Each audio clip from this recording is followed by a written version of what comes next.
से शुरू होता है हर सवाल, और हर जरूरी सवाल के जवाब के लिए तजुर्बे, तहकीक और हकाइक पर मबनी पाकिस्तान का सबसे काबिल एतबार न्यूज प्रोग्राम जी फॉर गरीदा। अस्सलाम वालेकुम, आपको दिखाते हैं वो खबरें जिन पर आज हम सवाल उठाएंगे। टैक्स फ्री और तरक्याती वादों से भरपूर 8 खरब 69 अरब 10 करोड़ का सिंध बजट पेश। कराची के लिए 50 अरब रखे गए, 10 अरब का स्पेशल पैकेज भी, लेकिन अमल होगा तो ही अवाम को रिलीफ मिलेगा।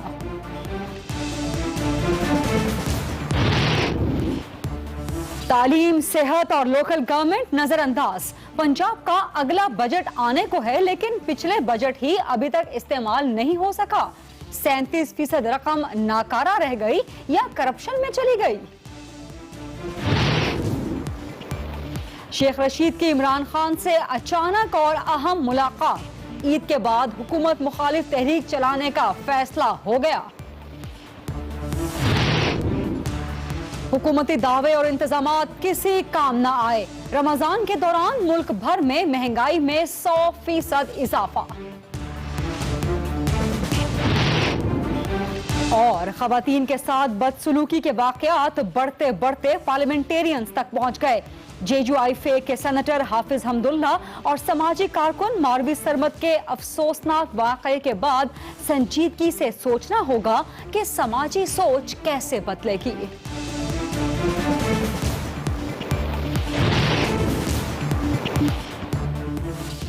टैक्स से खाली लेकिन तरक्याती वादों से भरपूर सिंध का बजट आज पेश कर दिया गया।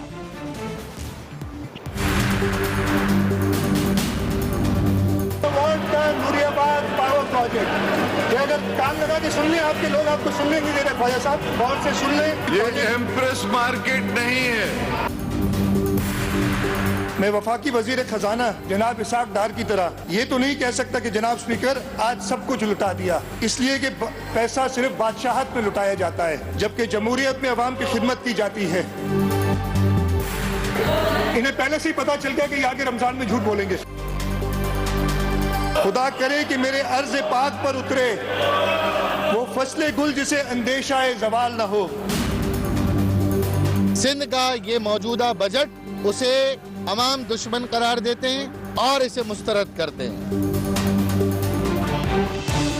अपोजिशन के शदीद शोर शराबे और हंगामे के दौरान सिंध का आइंदा माली साल 2016-2017 का तरक्याती बजट पेश कर दिया गया। तरक्याती बजट में इसलिए कह रही हूं कि इस माली साल के बजट में बहुत बड़े बड़े आदादो शुमार, बहुत बड़ी बड़ी रकूम रखी गई हैं तमाम तर तरक्यात के लिए। 8 खरब 69 अरब 10 करोड़ का सिंध का बजट है, जिसमें कराची के लिए खुसूसी पैकेज है 10 अरब का। इसके अलावा कराची के लिए 50 अरब रुपए भी रखे गए हैं। हैदराबाद के लिए 53 अरब रखे गए हैं।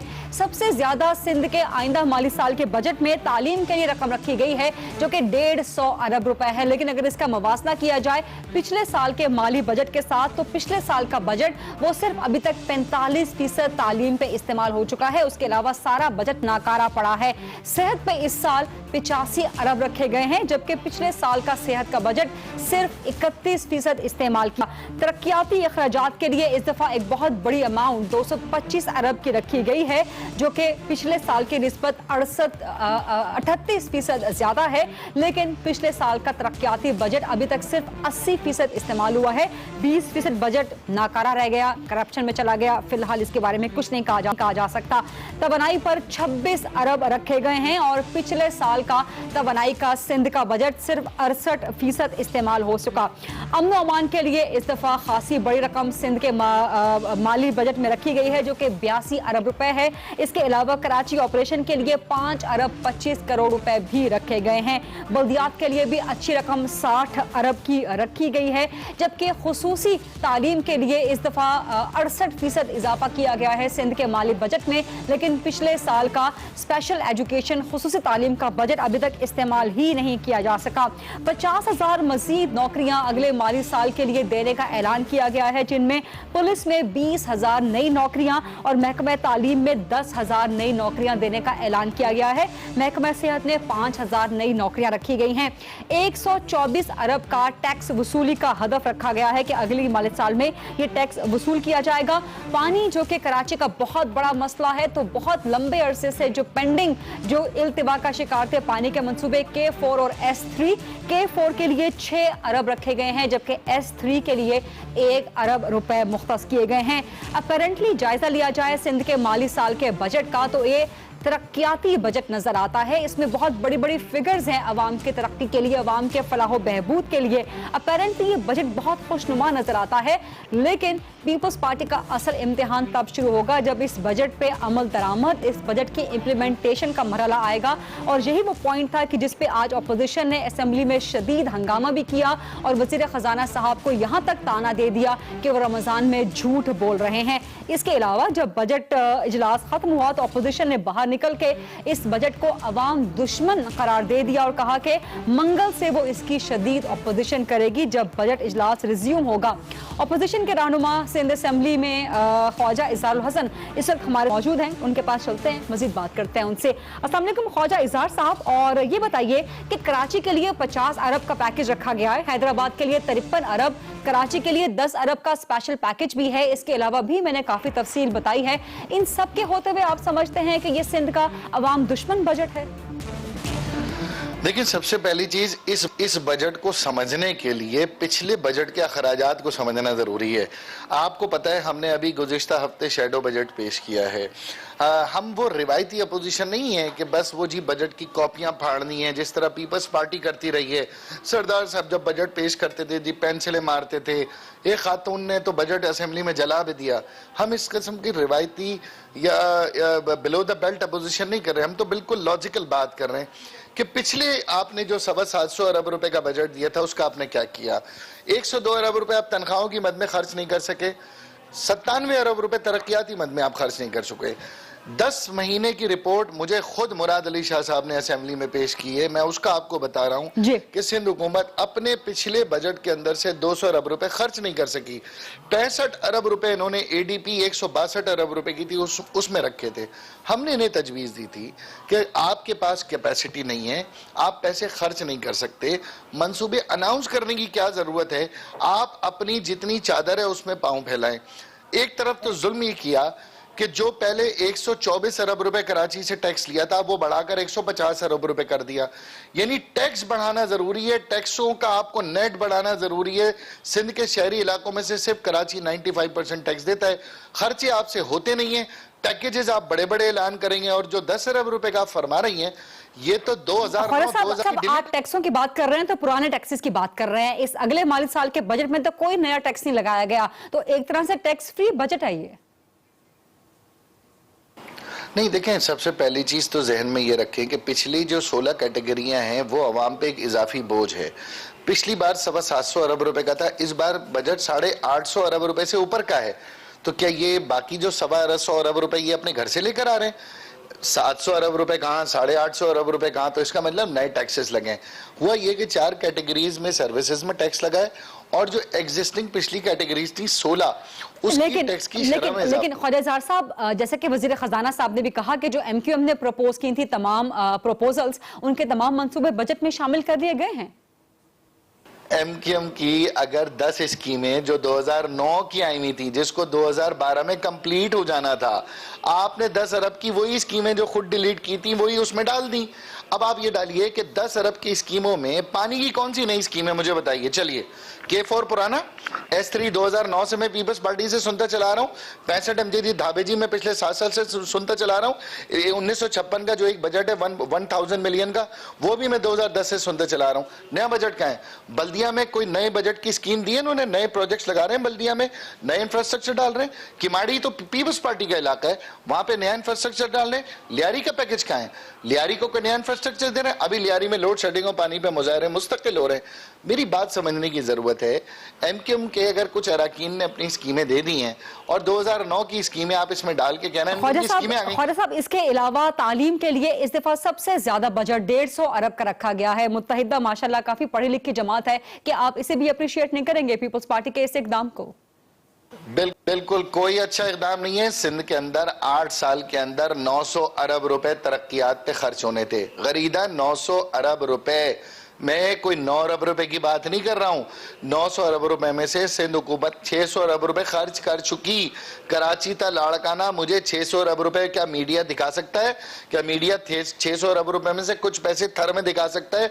नवाबशाह में, जैकबाबाद में, खैरपुर में, लाड़काना में जो कचरे का ढेर बना हुआ है। कराची हैदराबाद तो एमकेएम का है ना, कराची हैदराबाद को एमकेएम की वजह से छोड़ दीजिए। मीरपुर खास ले चलिए, मीर टंडो वाला यार ले चले, टंडो आदम ले चले, नौशेरो फेरोज ले चले जहां से अभी इनका एक एमपीए मुंतखब होकर आया। 600 अरब रुपए आप बात कर रही हैं। इस साल इन्होंने पिछले साल 162 अरब रुपए रखे थे, जिसमें से 65.5 अरब रुपए खर्च किए हैं। इस बार वो 162 अरब रुपए उठा के 200 अरब रुपए से ज्यादा की स्कीम कर दी। खर्च आप कर नहीं सकते, एलोकेट कर करके बजट में एलोकेट किया, गरीदा एलोकेट रिलीज नहीं किया। एक्सपेंडिचर अलग अच्छा, है। खालिद साहब, एक और चीज आपसे सवाल करना है मुझे कि कराची ऑपरेशन के लिए कोई 5 अरब से जायद की रकम रखी गई है, एमक्यूएम इससे मुतमईन है? मैं कराची ऑपरेशन में आप जितने भी पैसे रख दें, कराची ऑपरेशन के अंदर मैं वही बात करूंगा कि आपने पिछले साल 60 अरब रुपए रखे थे, इस बार आपने 70 रख दिए। मेरा भी रिकमेंडेशन ये था कि आप 70 अरब रुपए लॉ इन्फोर्समेंट एजेंसीज पे। लेकिन आप ये बताइए, क्या औरंगी टाउन में आपके जो पुलिस वाले मारे गए, क्या इस वजह से नहीं मारे गए कि उनकी बुलेट प्रूफ जैकेटें वो बोकस थी, उसमें स्कैम था? उनके पास बुलेट प्रूफ हेलमेट्स नहीं है, मोबाइल्स हैं, मोबाइल्स पे कैमरे नहीं है, कैमरों की रिकॉर्डिंग्स नहीं है, इसी तरह वेपन्स हैं, वो चलते नहीं है। क्या आपके पास एपीसी का स्कैम सेनेट में 1 साल से नहीं चल रहा? होम डिपार्टमेंट की प्रोक्योरमेंट के ऊपर हाई कोर्ट का सोमोटो एक्शन है।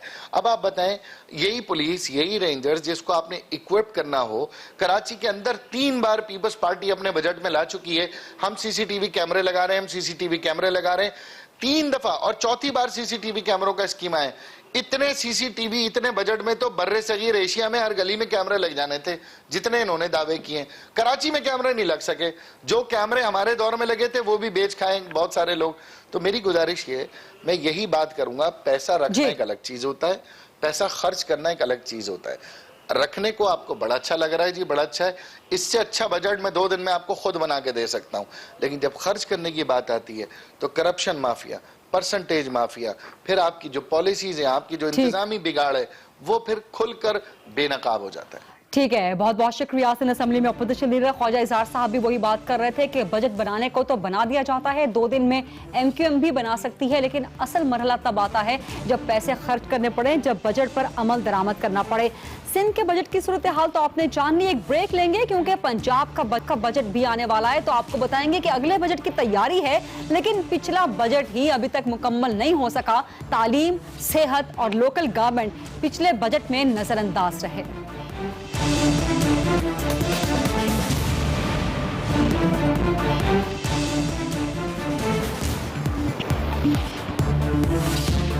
जी वेलकम बैक। हुकूमत पंजाब अपने अगले बजट की तैयारी कर रही है, लेकिन पिछले बजट का ही 37% अभी तक इस्तेमाल नहीं हो सका। ये 37% नाकारा गया या करप्शन की नजर हो गया? सूबे की माशरी तरक्की की शरह 2018 तक 7 से 8% तक लेकर जाना, बरामदात में इजाफे की शरह को 15% तक ले जाना।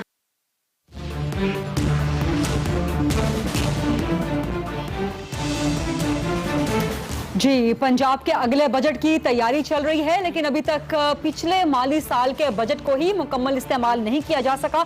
जो हमारे पास फिगर्स आई हैं उसमें पिछले माली साल का बजट 37% अभी भी इस्तेमाल नहीं हुआ, जिसमें पंजाब के तमाम महकमे शामिल हैं। इसमें जो स्कूल एजुकेशन है उसका 52% बजट है जो कि अभी तक इस्तेमाल नहीं हुआ। हायर एजुकेशन का 28% बजट अभी तक इस्तेमाल नहीं हुआ। सेहत का 38% बजट अभी तक इस्तेमाल नहीं हुआ। बल्दियात का 41% बजट है जो कि अभी तक इस्तेमाल नहीं हुआ। इस तरह से तालीम, सेहत और लोकल गवर्नमेंट के वो अहम तरीन शोबे हैं कि जिनके पिछले माली साल के बजट अभी तक या तो नाकारा पड़े हुए हैं या फिर करप्शन की नजर हो गए। पिछले माली साल के तालीम के, सेहत के, लोकल गवर्नमेंट के ही बजट इस्तेमाल नहीं हो सके, और पंजाब में तालीम, सेहत और लोकल गवर्नमेंट की सूरत हाल सबके सामने है। और इस माहौल में अगले माली साल के बजट की तैयारी की जा रही है। तरक्याती बजट के लिए 400 अरब रुपए एलोकेट हुए थे, जिसमें सिर्फ 228 अरब अभी तक इस्तेमाल हो चुके हैं। ऐसा क्यों है? ऐसा क्यों है कि पिछले साल का लैप्स हो रहा है, पिछले साल की कोताहियां हैं बजट की, और हुकूमत पंजाब, वजीर खजाना पंजाब अगले माली साल के बजट की तैयारी कर रही हैं। सवाल करेंगे वजीर खजाना पंजाब डॉक्टर आयशा गौस पार के साथ मौजूद हैं। अस्सलाम वालेकुम डॉक्टर आयशा साहिबा, बहुत शुक्रिया वक्त देने के लिए। ये फिगर्स मैंने सामने रखी हैं, 37% बजट लैप्स कर रहा है पिछले माली साल का, वो अभी तक इस्तेमाल नहीं हो सका, जबकि आपकी विजारत अगले माली साल के बजट की तैयारी कर रही है। जी देखिए, आप जो ओवरऑल फिगर्स बता रही हैं उसमें 68% का इस्तेमाल हुआ है, which is correct.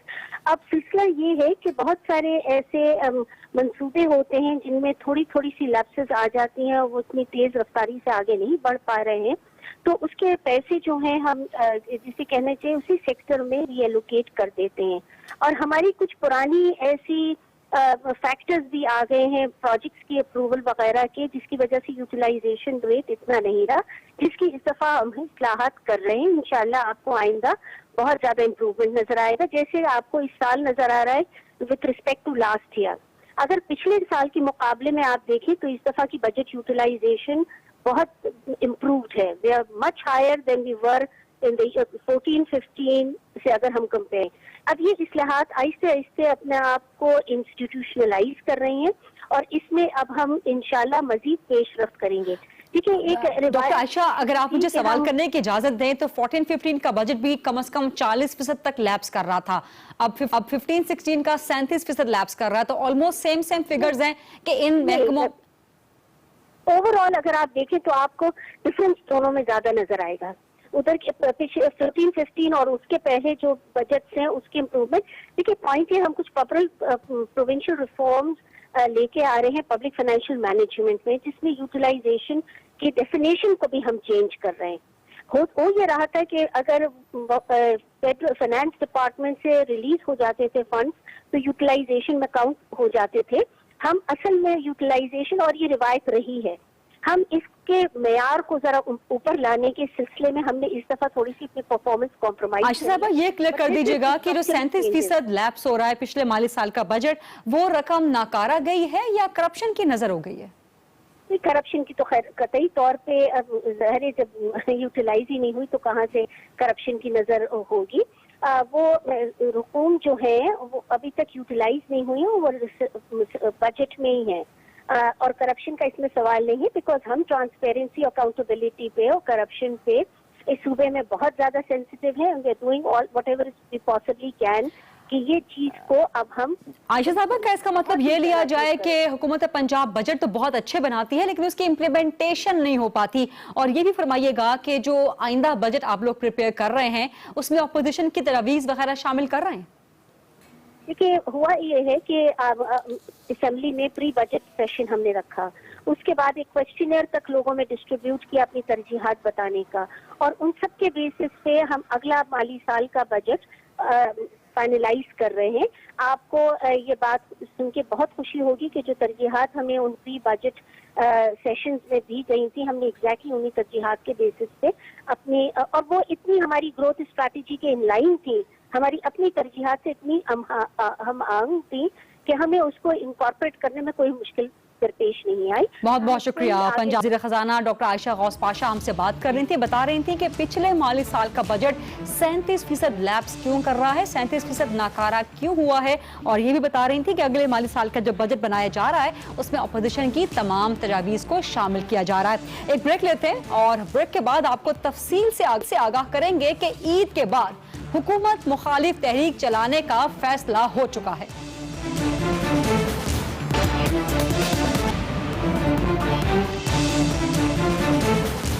Ji welcome back. Eid के बाद हुकूमत मुखालिफ तहरीक चलाने का फैसला हो गया है।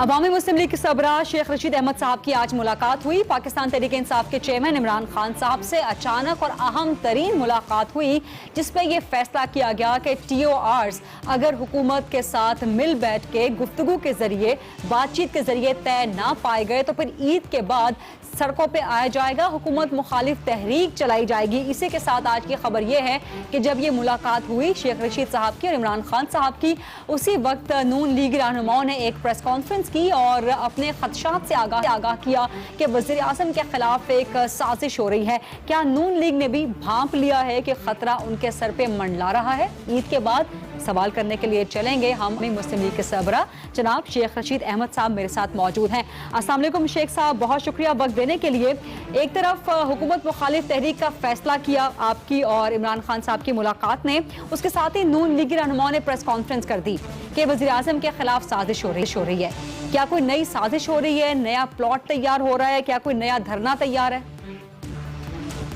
देखिए, नून लीग या नवाज शरीफ साहब के खिलाफ साजिश बाहर से कभी नहीं हुई, अंदर से ही हुई है।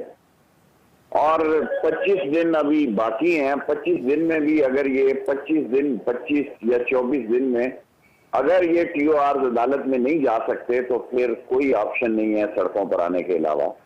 और ये एक जमहूरी तरीका है कि आप TORs को फाइनल करके जमहूरी तरीके से सुप्रीम कोर्ट को फैसला करने दें।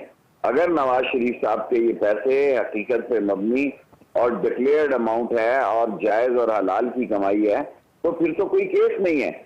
और अगर ये साबित नहीं कर पाते और जितना बड़ा फर्क है इनके बयानात में, तो मेरा ख्याल है फिर इनके लिए कोई गुंजाइश नहीं है हुकूमत को चलाने की। और अगर ये बज़िद हैं कि TOR की मीटिंग खत्म हो जानी है तो फिर मेरा ख्याल है मौलाना फजलुर रहमान साहब के अलावा तमाम लोग सड़कों पे होंगे। मैं यही आपसे पूछना चाह रही थी कि हुकूमत मुखालिफ तहरीक में किन किन जमातों को शामिल किया जाएगा और क्या ताहिरुल कादरी साहब को भी शामिल किया जाएगा? देखें, ताहिरुल कादरी साहब लंदन तशरीफ ला चुके हैं। कल उन्होंने मुझसे फोन पे बात की थी और आज मैंने इमरान खान साहब को भी इस सारी सूरत हाल से आगाह किया है।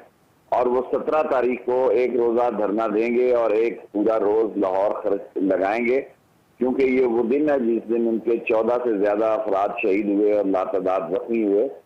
और जहां तक दूसरी पार्टियों का तल्लक है, 12 को दफाए पाकिस्तान भी लाहौर में कर रही है, जमात इस्लामी भी ऑन रेडी फॉर स्ट्राइक है, इसी तरह दूसरी जमातें भी। तो मेरा ख्याल है कि सियासत में अगस्त सितंबर से जो हलचल पैदा होगी वो काफी फैसला कुन होगी। क्या पीपल्स पार्टी भी शामिल हो सकती है आपकी हुकूमत मुखालिफ तहरीक में? शेख साहब, आपको नजर क्या आता है, सियासी असेसमेंट क्या है? मेरे ख्याल में मैं ये राय रखता हूँ कि वो भी तारीख अपने तौर पर शामिल हो सकती है, क्योंकि बिलावल भुट्टो से की बातों में बड़ी जान है और अब तो आसिफ जरदारी के बयानात भी बड़े जानदार हैं। और अगर पीपल्स पार्टी भी शामिल हो जाती है तो वो सारी पार्टियां जो धरने में नवाज शरीफ साहब के साथ थी माइनस फजलुर रहमान के, सारी पार्टियां सड़कों पर होंगी। तो उस हुकूमत मुखालिफ तहरीक का एजेंडा, उसका मकसद क्या होगा कि वज़ीर आज़म और उनके खानदान का एहतसाब किया जाए या फौरन से इस्तीफा मांगा जाएगा? देखें, जो मेजर पार्टियां हैं वो तो तकरीबन जब हमारी बात ही नहीं सुनी जा रही तो फिर जो शख्स मैटर करता है उसका इस्तीफा ही मांगा जाएगा। और नवाज शरीफ साहब क्योंकि स्टेप डाउन के लिए तैयार नहीं है, वो अपने खानदान में भी किसी के लिए ये रास्ता छोड़ने के लिए तैयार नहीं है। और जब एक शख्स अपने अलावा किसी शख्स को मुल्क चलाने के अहल ही ना समझे, जब कोई शख्स ये समझे कि वो उसी का नाम पाकिस्तान है और उसी का नाम जमहूरियत है, तो फिर मैं समझता हूँ बड़ा फड्डा है। और ये फड्डा बढ़ भी सकता है और ये फड्डा इतना बढ़ सकता है कि पाकिस्तान में एक सियासी जो है एक बहुत बड़ी हलचल पैदा हो जाए। शेख साहब, मीठी ईद के बाद आप लोगों का प्लान है कि अगर TORs ना बन सके तो फिर हुकूमत मुखालिफ तहरीक चलाएंगे, सड़कों पे आएंगे, उसके बाद फिर वो कुर्बानी वाली बड़ी मशहूर ईद आने वाली है, तो एक बार फिर क्या आपकी वही सोच होगी, वही स्लोगन होगा कि कुर्बानी से पहले कुर्बानी होगी? देखिए, पिछली दफा तो किसी ना किसी वजह से ये काम नहीं हो सका। सारी अपोजिशन पार्टियां नवाज शरीफ साहब के साथ खड़ी थी और इमरान खान और मैं और ताहिरुल कादरी साहब भी चौक में थे। अब ऐसा दिखाई देता है कि सारी पार्टियां सड़कों पे होंगी, चौक और चौराहों में होंगी, रैलियां होंगी, जुलूस होंगे, जलसे होंगे। और पाकिस्तान में जो कुछ इन्होंने बोला, जो कुछ ये कहते आए, गलत बयानी पर मबनी इनके बयानात का भी एहतसाब होगा और फिर मुतालबा यही होगा कि नवाज शरीफ से एहतसाब शुरू हो और पैनामा लीक्स में जिसका भी नाम है सब एहतसाब के कटहरे में खड़े हों। अब शेख साहब, इमरान खान साहब तो उन्होंने आज बात करते हुए कहा है कि जब वो सड़कों पे लाएंगे आवाम को तो 10% पाकिस्तानी वो सड़कों पे ले आएंगे। आपको कितना यकीन है इस तहरीक की कामयाबी का? कितने पाकिस्तानी आपके मुताबिक निकलेंगे सड़कों पे? मैं ज्यादा बड़ी बात तो नहीं कह सकता, लेकिन इतना जरूर कहता हूं लोग निकलेंगे और फैसला कुन लोग निकलेंगे और एक बड़ा मुतासर कुन क्राउड सड़कों पे होगा। बाकी नंबरिंग की मैं बात नहीं करता कि कितने फीसद होंगे या कितने फीसद नहीं होंगे। पाकिस्तान के लोग सड़कों पे होंगे क्योंकि वो उकता चुके हैं। ना बिजली है, ना गैस है, ना पानी है, ना नौकरी है, ना अमन है, ना इमेज है, ना कोई इंटरनेशनली सुकून है, ना कोई फॉरेन पॉलिसी है, ना कोई हमारी डिफेंस के मामलात में जिस तरह हुकूमत ने आंखें नीची रखी। खास तौर पर एक इतना बड़ा जासूस पकड़ा गया, आप देखें, और खास तौर पर नोशकी में जो ड्रोन हमला हुआ, इन सारी चीजों पे हुकूमत ऐसे नजर आई। और सबसे बड़ी बात ये देखें कि एक जला वतन एग्जाइल प्राइम मिनिस्टर जो है वो इस मुल्क को चला रहा है और वो लोग चला रहे हैं जिनकी कानूनी और आईनी हैसियत नहीं है और जो मुल्क को क्या कहते हैं, इस पे इलेक्ट्रॉनिक मीडिया पे चला रहे हैं, ईमेल पे चला रहे हैं, टेलेक्स पे चला रहे हैं, टेक्स्ट पे चला रहे हैं। हम 20 करोड़ लोग हैं, कोई गाजर मूली नहीं है, कोई भेड़ बकरियां नहीं है, कोई गले सड़े फल नहीं है कि हमें जो आदमी जिस तरह चाहे हांके।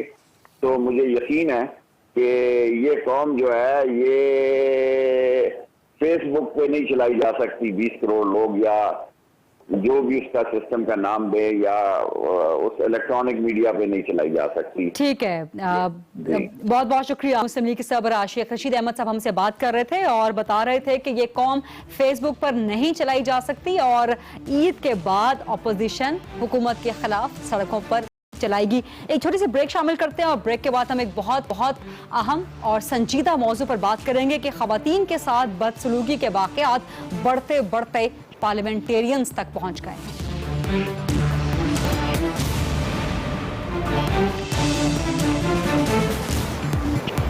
जी वेलकम बैक। खवातीन से बदसलूकी के वाकयात अब बढ़ते बढ़ते पार्लियामेंटेरियंस तक पहुंच गए हैं।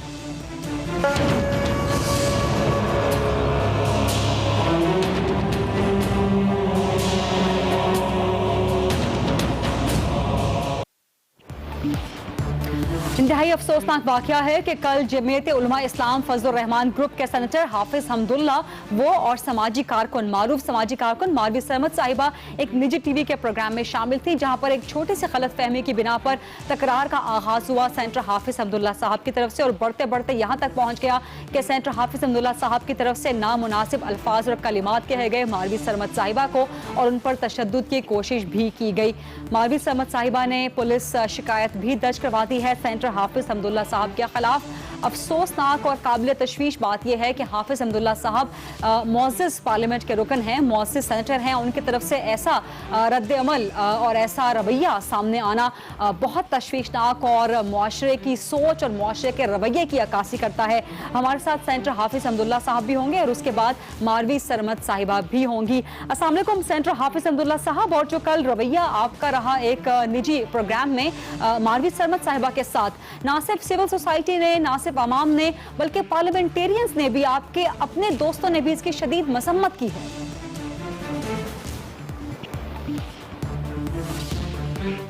बिस्मिल्लाहिर्रहमानिर्रहीम।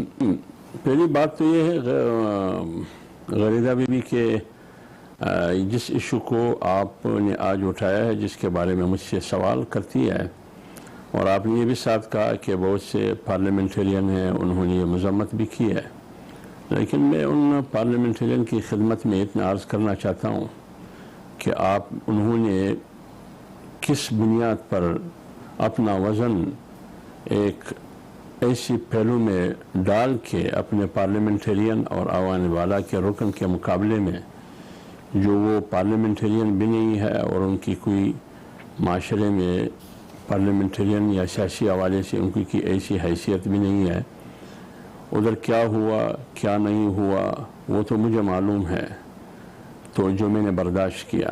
लेकिन पार्लियामेंटेरियन को होना चाहिए कि वो मुझसे पूछे, सबके पास मेरे नंबर है, वो मुझसे पूछ सकते हैं। लेकिन हाफिज साहब, कल जो फुटेज सामने आई है उसमें वाज़ेह है कि ज्यादती आपकी तरफ से उसका आगाज हुआ है। मेरी बात सुनिए गलीदा बहन, ये बिल्कुल वो मेरी पहलू में बैठी थी, अगर मैं हमलावर होता उनको मारता तो मेरे पहलू में थी, मैं थप्पड़ मार सकता था उसको। लेकिन ये बहुत बुरी बात है कि मैं एक खातून पर हाथ उठाऊं या उन पर हमला करने की कोशिश करूं। अगर मैं इरादा रखता तो मेरे पहलू में बैठी थी, वो तो मैं कुर्सी से खड़े होके जा रहा था, वो फुटेज दिखाया जा रहा है जो बीच में फैजुल हसन चौहान भी खड़े हैं। लिहाजा इससे ज़्यादा अगर आप ख़वातीन पर तशद्दुद की बात करते हैं, मैं आपसे इस मामले में बहुत सख्त हूँ कि जो भी कानून अपने हाथ में लेके बच्चियों पर ख़वातीन पर तशद्दुद करते हैं, न इस्लाम इसकी इजाज़त देता है, न इंसानियत इसकी इजाज़त देता है। असल मुश्किल कहाँ है? मैंने कल भी यही बात की गरीदा बीबी, मैंने कल भी यही बात की, खुदा गवाह है।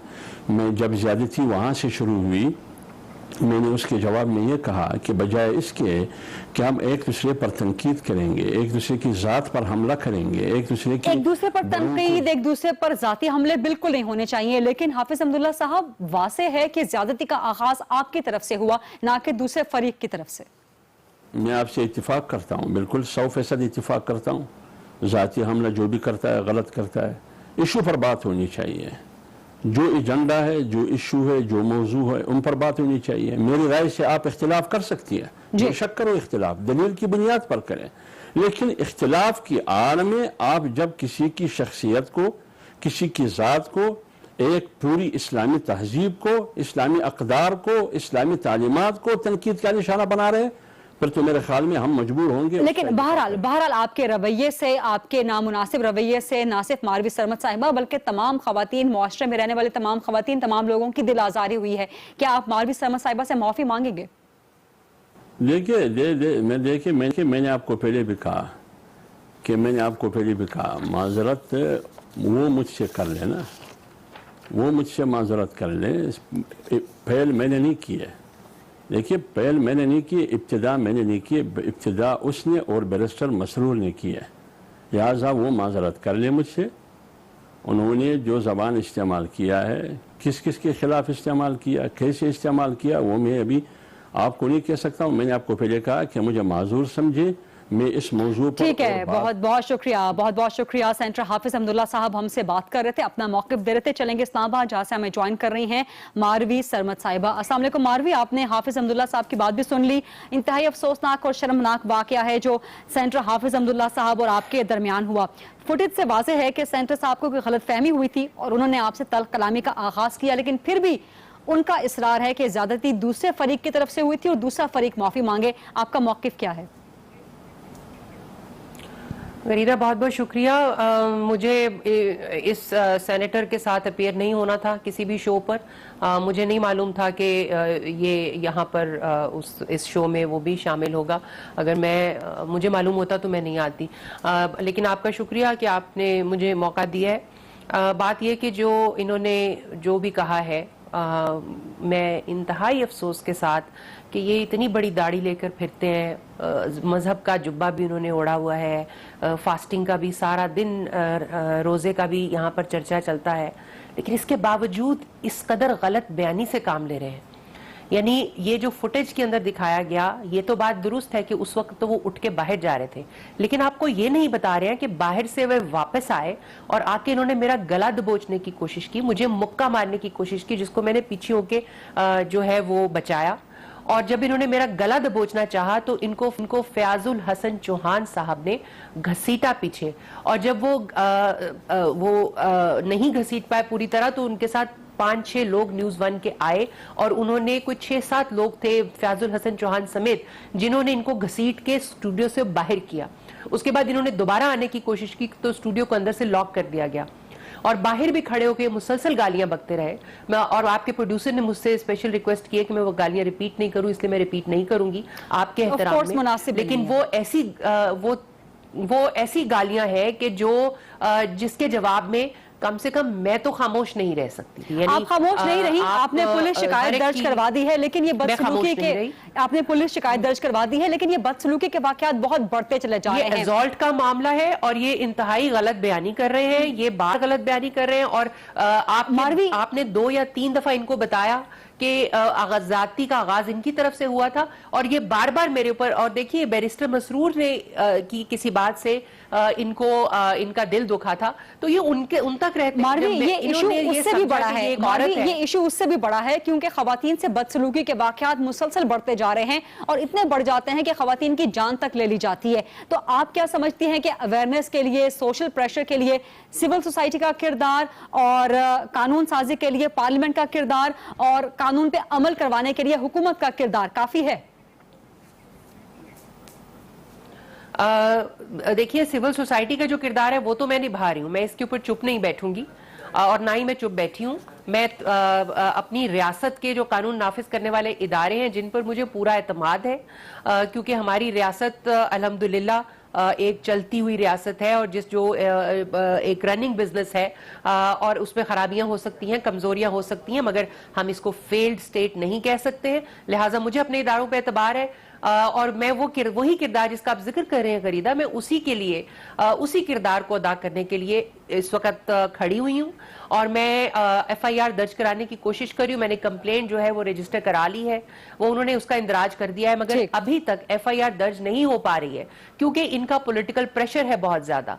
और मैं आपके इस प्लेटफॉर्म से मुतालबा करती हूँ, एक तो इंटीरियर मिनिस्टर से जो फौरी तौर पर अहकाम जारी करे कि FIR मेरा हक है, और दूसरी बात यह है कि जो न्यूज़ 1 की सीनियर मैनेजमेंट है, मैं उनसे मुतालबा करती हूँ कि वो जो फुटेज है, जो CCTV की फुटेज है, वो जारी करें और ताकि ठीक है मारवी, मेरे पास वक्त मुझे खत्म हो चुका है। बहुत शुक्रिया मारवी समद। ये था आज का प्रोग्राम, देखने का शुक्रिया। अल्लाह हाफिज।